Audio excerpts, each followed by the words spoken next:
बालेश्वर जिला जलेश्वर पुलिस को मिली एक बड़ सफलता।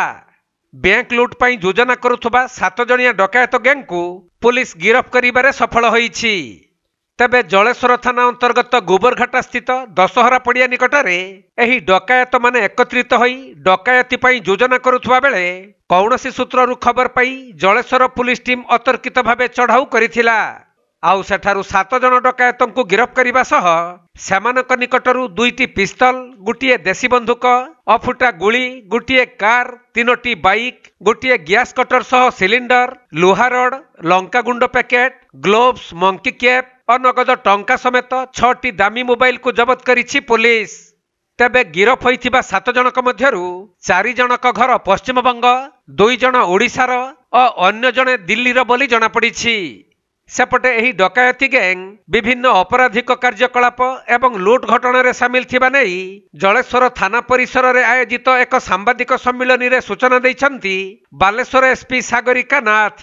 गतकाली आज अर्ली मॉर्निंग राति पाखापाखि 1:20 बेलू आमर जलेश्वर पुलिस गोटे दशहरा पड़िया पाखे गोबरघाटा पाखे किसी जन व्यक्ति प्लानिंग करुले बैंक डकैती कर खबर मिली चढ़ाव करते 7 जन को एप्रिहेंड कर सक्सेसफुल होती।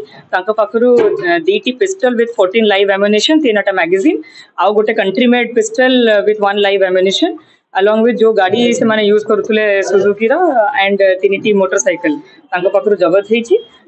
जो प्रकार जिनस जमीक गैस कटर, स्क्रू ड्राइवर, मुखा, ग्लव्स जोड़ाक यूज करते से बैंक डकैती करने से सीज होती। फेक नंबर प्लेट्स मल्टीपल बर्तमान सीज होती। व्यक्ति 7 जन व्यक्ति भितर 4 जन वेस्ट मेदिनीपुर, 2 जन आम एटिकार लोकल आउ जड़े दिल्ली रू बिलोंग करुच्ची। Detail character antecedent under verification अच्छी बट जी एवं जाके इंटरोगेशन जना पड़ी मोडस ऑपरेंडी पेट्रोल पंप रू जे कैश नहीं जाऊँगी सेटा लुट करिवार, बैंक डकैती करिवार आ ज्वेलरी शॉप्स रू लुट करिवार रही। बर्तमान आम कैरेक्टर एंटीसीडेंट वेरिफिकेशन चली but as of now we are sure कि वेस्ट मेदिनीपुर केसेस अच्छी।